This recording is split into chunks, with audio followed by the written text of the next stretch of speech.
थियों उसका 15 बाब और उसकी 3 आयत पर गौर करेंगे। खुदा के कलाम अक़दस के अंदर कुछ इस तरह से लिखा हुआ है, चुनाचा मैंने सबसे पहले तुमको वही बात पहुंचा दी जो मुझे पहुंची थी कि मसीह किताब मुकद्दस के मुताबिक हमारे गुनाहों के लिए मुआ और दफन हुआ और तीसरे दिन किताब मुकद्दस के मुताबिक जी उठा। सब कहें आमीन। आप सब तशरीफ रखें।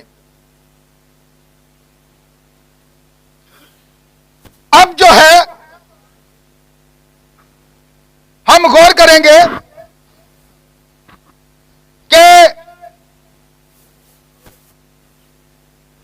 पौलुस रसूल जो है वो ये बात कहता है कि मैंने सबसे पहले तुमको वही बात पहुंचाई जो मुझे कहां से पहुंची है, बाइबल कॉलेज से। कहां से पहुंची है? या किसी मिनिस्ट्री से, या किसी बिशप से, या किसी चेयरमैन से, बल्कि नहीं, यह बात उसको कहां से पहुंची है, कहां से उसके पास आई है। हालांकि वो गमलीएल का एक बहुत बड़ा जो इसका नाम था, गमलीएल जो था उस दौर का एक बहुत बड़ा आलम था, जिसका जो सौल था वो शागिर्द था और वो क्या करता था, खुदा के लोगों को जो है चुन चुन कर, पकड़ धकड़ कर, घसीटता हुआ क्या करता था, उन्हें मारता, उन्हें पीटता, उन्हें तंग करता, यहां तक कि स्टीफनस को संसार करने में भी वो शामिल था, जो कलीसिया का पहला शहीद था। तो अब वो क्या कर रहा है, उसका सामना जो है एक दिन किसके साथ हो जाता है, उसी मसीह के साथ।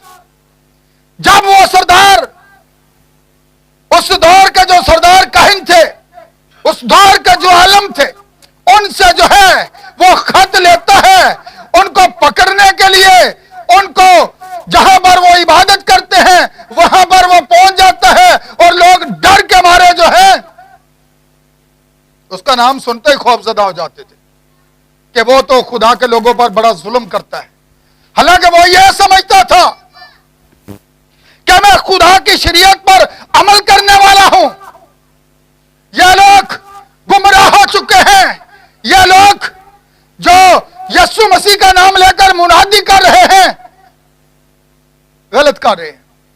लेकिन जब वो आ रहे हैं रास्ता में, तो वही आग का सतून, वही रोशनी जो बनी इस्राएल की रहनुमाई करती रही, वही आग का सतून जो रात के वक्त उनके आगे आगे चलता था, अपने लोगों की रहनुमाई करता था, अब वही आग का सतून जो है कहां पर जाहिर हुआ है, उस सौल पर, उसी रास्ता में।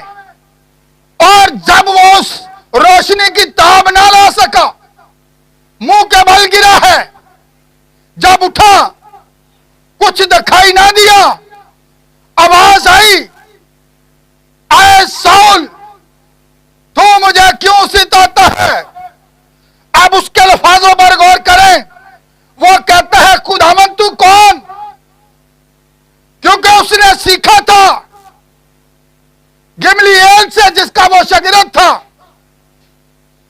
उसने उसे खुदावंद कहा और उसने कहा मैं मसीह जिसे तू सताता है। लेकिन गौर करें, आज जब वो गिरा तो उसकी जिंदगी फिर पहले जैसी ना रही, क्योंकि यह बात उसे कहां से पहुंची थी, उसी रोशनी से, उसी यीशु यीशु मसीह की तरफ से यह बात, भाई को किधर आगे आ जाए, आगे आ जाए, यह बात उसने कहा जो मुझे पहुंची है सबसे पहले कि मसीह जो है वो किताब मुकद्दस के मुताबिक जो है मुआ, दफन हुआ और जी उठा है। तो अब गौर करते हैं, आज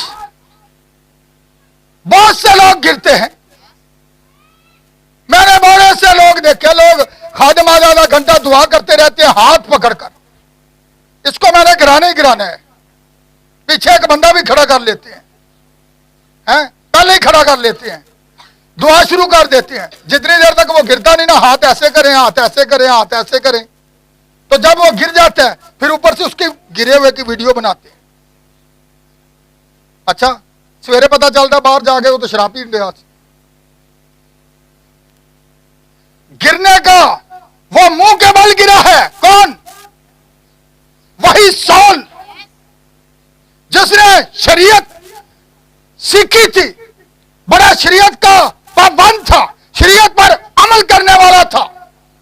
लेकिन यीशु मसीह ने उससे कहा कि तू मुझे खुश नहीं कर रहा, बल्कि तू तो मुझे सताने वाला है, जिस तरह आज खुदा के लोगों को सताया जाता है।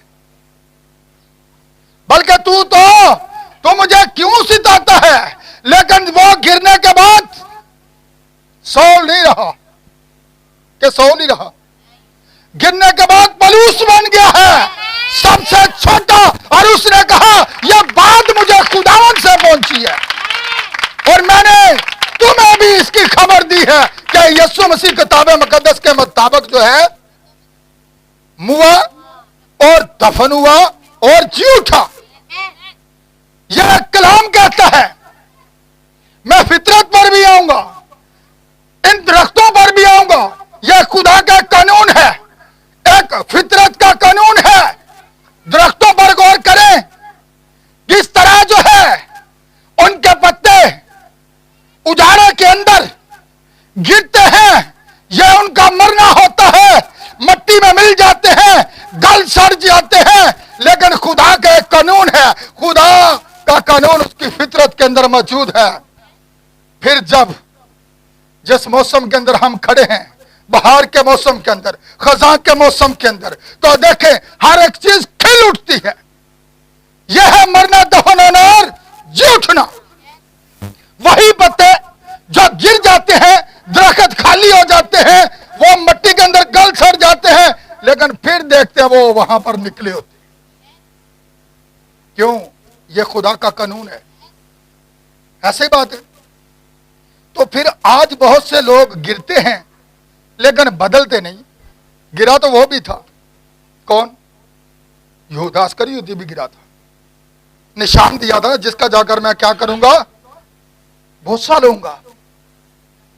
और वो सब मुंह के बल गिर गए, बदले नो, वैसे के वैसे रहे। भाई आप भी आगे आ जाए, इधर जगह आगे आ जाए, जो खड़े हैं वो आगे आ जाए, इधर बैठ जाए, जगह बहुत है। तो गौर करिएगा जरा, किस तरह कहते हैं कुछ लोग ईमान के साथ यीशु को छूते हैं तो वो शिफाबा जाते हैं। वैसे बड़े लोग छू लेते हैं लेकिन वैसे के वैसे ही रहते हैं।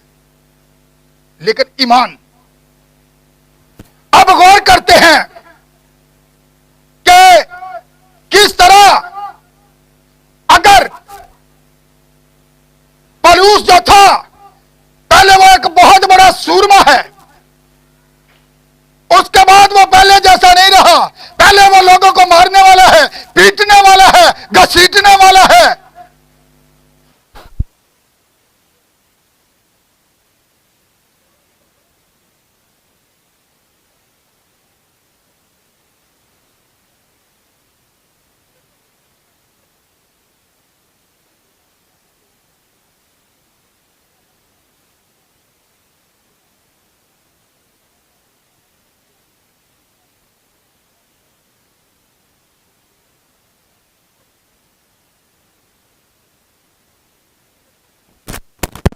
कलाम अक़दस के अंदर लिखा है खादिम कौन बने?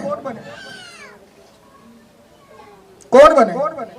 देखा, जब तक भेजे ना जाए, उसे खुदावंद यीशु मसीह ने भेजा था। सौल मूसा को देख के किसने भेजा था? किसने भेजा था? वो बादशाह के घर के अंदर पला बड़ा था, बड़ी आली शान शौकत थी, लेकिन खुदा शान शौकत को नहीं देखता, वो सिखाता है। अब वही आग का सतून, वही आग, वही रोशनी जिसका सामना किसके साथ हुआ? मूसा का भी उसी के साथ हुआ। फिर खुदा ने उससे भेजा, जा मैं तुझे भेजता। खादम वो बनता है जिसका सामना उस रोशनी के साथ हो।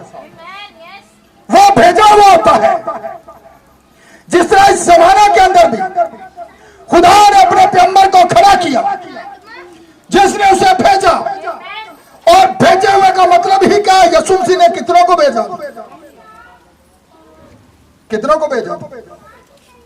कैसे पता चलेगा? दो दो करके भेजे थे।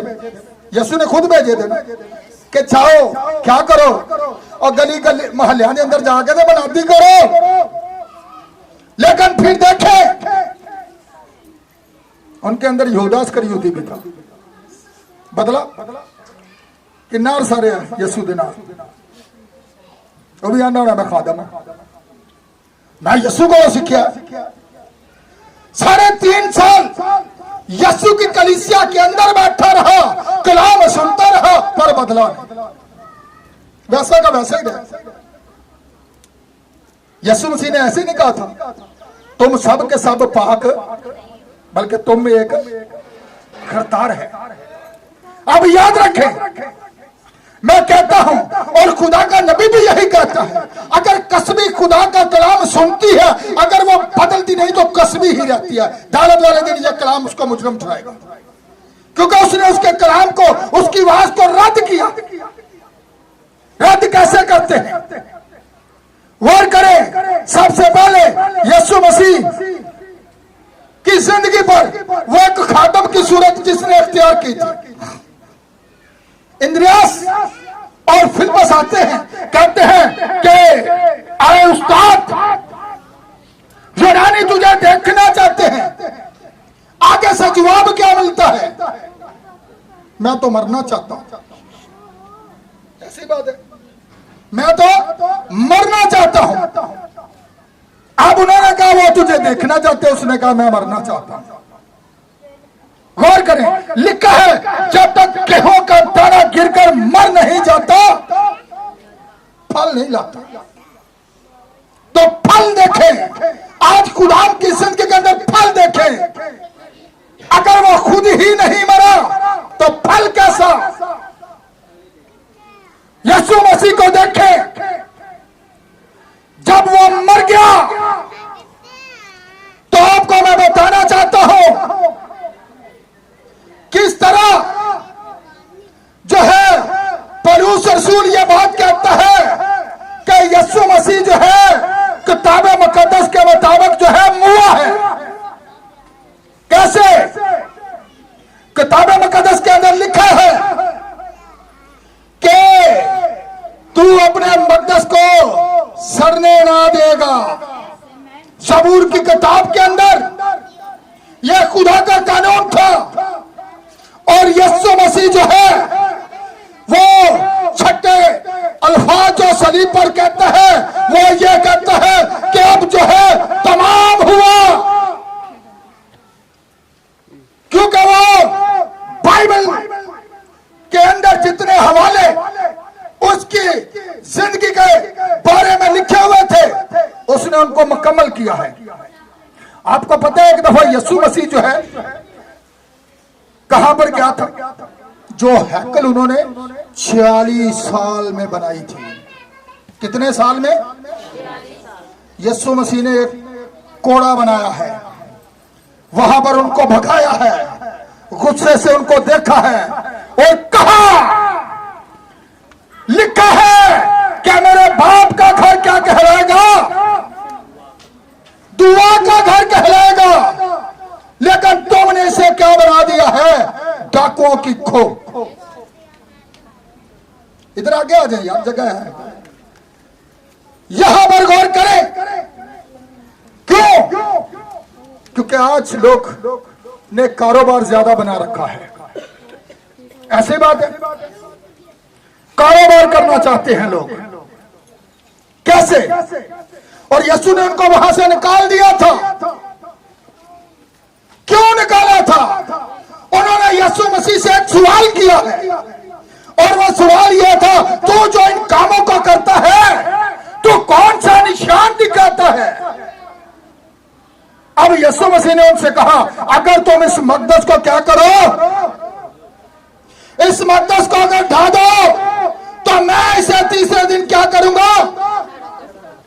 उन्होंने कहा, इस हैकल को 46 वर्ष लगे हैं। अब गौर करें, कितने वर्ष लगे हैं? 46 वर्ष। और तू इससे कहता है कि मैं तीसरे दिन क्या करूंगा? उठा खड़ा करूंगा। यीशु मसीह ने अपने बदन की बाबत कहा था, अगर तुम इसे उठा दो, तो मैं इसे तीसरे दिन क्या करूंगा? उठा खड़ा करूंगा। और खुदा हमेशा अपने कलाम पर निगाह करता है। अय्यूब को देखें, उसने कहा था कि अगर मैं मर भी गया, मैं खाक भी बन गया, तो भी क्या करूंगा? अपने इसी बदन के अंदर खुदा को देखूंगा। क्योंकि यह खुदा का कानून है, यह खुदा का एक तरीका है। उसका ईमान देखें, उसे पता था जब यीशु मसीह जमीन पर आएगा, तो मैं फिर इसी बदन के अंदर अपने खुदा को देखूंगा। तो अब जो है, यीशु मसीह ने जो है यह ऐलान किया है, आखिरी लफ्ज जो यीशु मसीह ने सलीब पर कहे थे, वो क्या थे? क्या है बाप, मैं अपनी रूह तेरे हाथों में सौंपता हूं। ये एक तलवार थी। क्या हम ऐसे ही चले जाते हैं? जब काम किसी पर जाना है तो किसी जगह, तो पहले तलवार दी जाती है। अब देखते हैं कि यीशु मसीह जो है वो क्या कहता है कि मुझे जान देने का भी इख्तियार है, और फिर वापस लेने का भी। उसने बुलंद आवाज से क्यों कर वहां पर चिल्लाया है? कैसे? क्योंकि लोग सुन ले कि मेरी जान को मुझसे छीनता नहीं। जब उसने छठे अल्फाज के दौरान ये कहा कि तमाम हुआ, यानी कि काम मुकम्मल हो गया, तो फिर उसने कहा कि मैं अपनी रूह तेरे हाथों में सौंपता हूं। तो अब देखें, साथ जो है ये कामलियत है, साथ दंड हो जाता है। अब यहां पर हम देख रहे हैं कि यीशु मसीह जो है उसने अपने इख्तियार को जो है इस्तेमाल किया है, क्योंकि उसने जीते जी ये ऐलान किया था कि मेरी जान को मुझसे छीनता नहीं, बल्कि मैं खुद देता हूं। सलीब पर वो बुलंद आवाज से पुकारा। क्या पुकारा? और इसी तरह वो लाजर की कब्र पर बुलंद आवाज से उसने पुकारा, क्या लाजर निकला। और जैसे ही लाजर ने उसकी आवाज को सुना, तो कब्र को छोड़ दिया। और खुदा का नबी विलियम ब्रैनम यह बात कहता है कि यही आवाज फिर सुनाई देगी, और जो कब्रों के अंदर पड़े हुए हैं उसकी आवाज को सुनकर निकलेंगे। किसकी आवाज को? उसी की आवाज को। अब आवाज क्या है? यह वही आवाज है जिसने, पहले हम गौर कर रहे हैं कि यीशु मसीह ने क्या कहा कि मैं अपनी रूह क्या करता हूं? तेरे हाथों में। अब देखें, उसने उस इख्तियार को इस्तेमाल में लाया है। लोगों को उसने कहा ताकि वो सुन ले कि मैं अपनी जान खुद दे रहा हूं। जब उसने ये ऐलान किया तो लिखा है कि एक बहुत बड़ा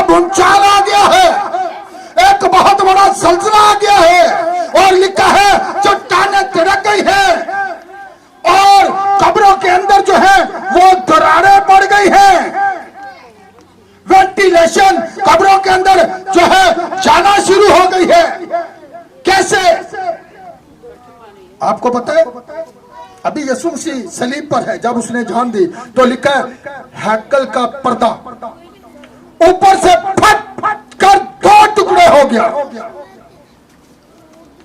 जिस पर्दा के अंदर सिर्फ और सिर्फ साल ब साल सरदार कहन जाया करता था, अब वो पर्दा खत्म हो गया,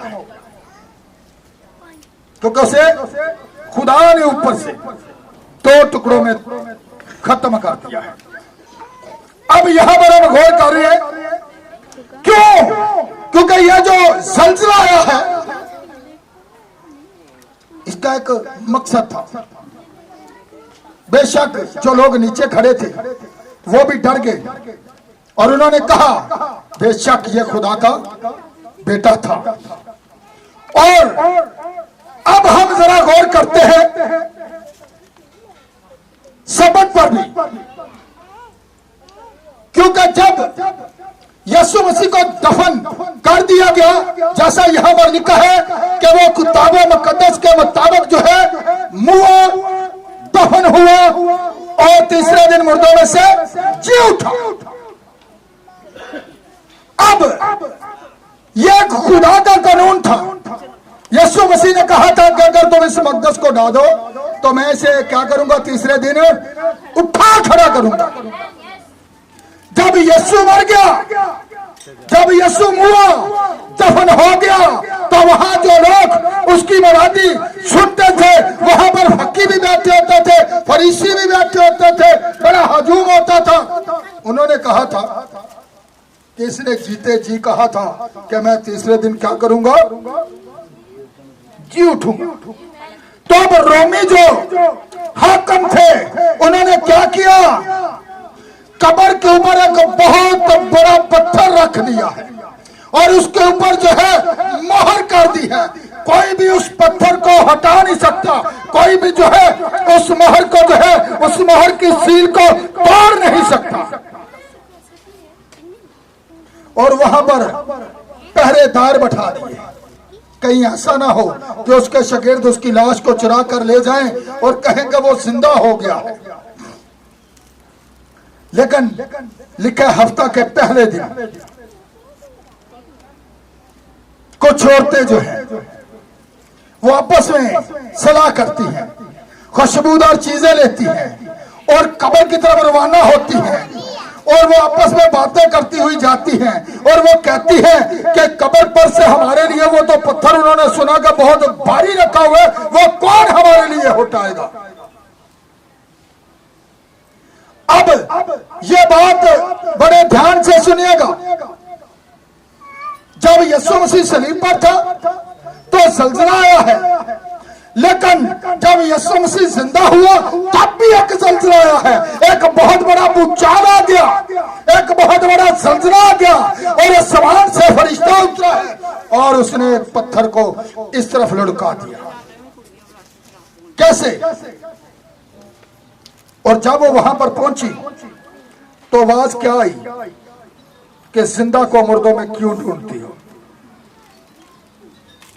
वो जब वहां पर पहुंच रही है, पत्थर लुढ़का हुआ है एक साइड पर और वो अंदर झांकती है, देखती है, कफन एक समय जो है पड़ा हुआ है, जो रुमाल उसके चेहरे पर था वो एक तरफ तय लगा पड़ा हुआ है, लेकिन उसके पीछे आवाज आती है क्या कि वो अपने कहने के मुताबिक जी उठा। किसके कहने के मुताबिक? अपने कहने के मुताबिक। क्योंकि जब वो जमीन पर मुनादी करता था उसने ऐसे नहीं कहा था। उस दौर के फकीर और फरीसियों को, उस दौर के सरदार कहने को कि अगर तुम इस मकदस को ढा दो तो मैं इसे क्या करूंगा, तीसरे दिन उठा खड़ा करूंगा। और अब वो अपने कहने के मुताबिक क्या हुआ है, जी उठा। तो यही बात तो पौलुस रसूल कहते हैं कि मैंने सबसे पहले वही बात तुम्हें पहुंचाई जो मुझे खुदावंद से पहुंची कि यीशु मसीह जो है किताब मुकद्दस के मुताबिक जो है वो मुआ है, दफन हुआ है और तीसरे दिन जो है मुर्दों में से। अब हम जिसकी मनादी करते हैं, झूठे मसीह की करते हैं, जिंदा मसीह की करते हैं, ताकि पता चल सके वो जिंदा है, वो मुर्दा नहीं। एक दफा एक शख्स विलियम ब्रैनम के पास आया और विलियम ब्रैनम ने उससे कहा कि हम मुकद्दसों के आगे दुआएं नहीं करते। उसने कहा जितनी देर तक आप मर नहीं जाते आप मुकद्दस कैसे हैं? और विलियम ब्रैनम ने बाइबल के उसके आगे बड़े हवाले पेश किए। लेकिन एक बात याद रखें, उसने आगे से पता क्या कहा? यीशु भी तो मर गया था ना, आप उसके आगे दुआ करते हैं। आगे से विलियम ब्रैनम का जवाब क्या था? उसने कहा मैं मुर्दा यीशु की आगे दुआ नहीं करता, बल्कि मेरा यीशु जो है मुर्दोज नहीं बल्कि झूठा है। मैं जिंदा खुदा की इबादत करता हूं, मैं झूठा मसीह की इबादत करता हूं। हमारे लिए सबसे बढ़कर के कि उसने कब्र पर फतह पाई है, उसने मौत पर फतह पाई है और अब वो जिंदा है और हमारे दरमियान क्या है? मौजूद है। हम झूठे मसीह की इबादत करते हैं और यही खबर जो पलूस के पास पहुंची थी, यही खबर आज मैंने आप लोगों तक भी पहुंचा दी है। जिस तरह उसने कहा ये बात मुझे खुदावंद से पहुंची और मैंने तुझे इसकी ये खुशखबरी की खबर दे दी है। और आज कलाम अक़दस के अंदर लिखा है, नबी एक और बात कहता है, मरने के लिए जो है ना किस चीज की जरूरत है? कलाम के एक लफ्ज पर ईमान ना रखना यह मौत है। पता है खुदा ने आदम से क्या कहा था? जिस रोज तूने खाया तो उसने क्या किया था? दुश्मन की बात को लिया था, दुश्मन की तफसीर को लिया था, दुश्मन के कलाम को कबूल किया था। तो जहीं पर दुश्मन के कलाम को कबूल किया, दुश्मन की बात को सुना, तो वहीं पर मौत ने उसे ले लिया। तो फिर कैसे? लिखा है तू जिंदा कहलाता है पर है मुर्दा। लिखा है मुर्दों में सोने वाले जाग उठ, मसीह का नूर तुझ पर। अगर इससे पहले हम मुर्दा थे, खुदा के कलाम के साथ खड़े नहीं थे, खुदा के कलाम के साथ नहीं चल रहे थे, जो खुदा के कलाम के साथ नहीं खड़े होते, जो खुदा के कलाम की पैरवाई नहीं करते, वो मुर्दा है। तो जागने की जरूरत है। कैसे? यीशु मसीह जिंदा हो चुका है। अगर वो जिंदा हो चुका है तो हम मुर्दा क्यों कर रहे हैं? हमें भी जिंदा होने की जरूरत है। खुदा का ये कानून है, ठीक है? अगर शैतान आपसे कोई चीज ले लेता है तो आपके पास एक कानून है, आप उसे कैसे वापस लेंगे?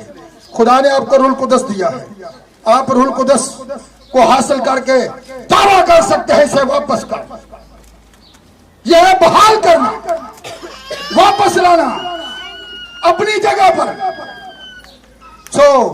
खुदा ये चाहता है कि हम अगर इससे पहले मुर्दा कामों के अंदर थे, मुर्दा जिंदगी के अंदर थे, तो आज हमने यीशु मसीह के जिंदा होने के मैसेज को सुना है। उसने क्या कहा था? क़यामत और जिंदगी। तो क़यामत का मतलब क्या था? कायम रहना। उन्होंने खत्म करने की कोशिश की, पहरेदार भी बिठा लिए। क्या कब्र उसे रोक सके? पहरेदार उसे रोक सके? मुखालिफ उसे रोक सके? जितने उसके मुखालिफ थे, सलीब पर चढ़ाने वाले थे, उस पर लान तान करने वाले थे, चारों तरफ उसके दुश्मन ही दुश्मन थे। उन्होंने कब्र पर पहरेदार बैठाए हैं, बड़ा वजनी पत्थर रख दिया है, बड़ी कोशिश की है कि ये कहीं निकल ना जाए। लेकिन खुदा का ये कानून था, ये कलाम किया जा चुका था कि तू अपने मकदस को सड़ने की क्या करेगा? नौबत नहीं आने देगा। और यीशु ने ऐलान किया था कि अगर तुम इस मकदस को ढा दो तो मैं ऐसे क्या करूंगा? तीसरे दिन कोई रोक सका? कलाम जब कर दिया जाता है तो खुदा अपनी कुदरत से साबित करता है, बहाल करता है। क़यामत का मतलब है कायम रहना। वो फिर उसी जगह पर कायम था। उन्होंने खत्म करने की कोशिश की, लेकिन वो फिर उसी जगह पर खड़ा था। इसलिए आज जब वो रूह की सूरत में हमारी जिंदगियों के अंदर आ जाता है, तो फिर हम जिस तरह पलूस ने क्या कहा था, अब मैं जिंदा मर गया है दुनिया की तरफ से, अब उसका जीना मसीह के लिए है। यह है जिंदा लोग, दुनिया की चीजों के पीछे नहीं वो भागते, दुनिया की चीजों की तलाश में नहीं रहते, बल्कि वो उस शहर की तलाश में रहते हैं जिसका बनाने वाला हमारा खुद खुदावंद यीशु मसीह है, जिसका ये वादा है कि जहां मैं हूं वहां पर, ये वादा उनसे किया गया है, पूरी दुनिया के लिए नहीं है। बड़े सारे लोग जो सिर्फ हो सकता क्रिश्चियनां नूं लैण आ रहे, उन्हां लोगों नूं लैण आ रहे जिनके अंदर उसका रूह मौजूद है। जिसके अंदर मसीह का रूह नहीं, वो मसीह का नहीं। सो खुदा आज के इस कलाम के वसीला आप सबको बड़ी बरकत बख्शे, और आए हम सब अपने स्वर को झुकाएं और दुआ करें। कहे खुदावंद, अगर इससे पहले मेरी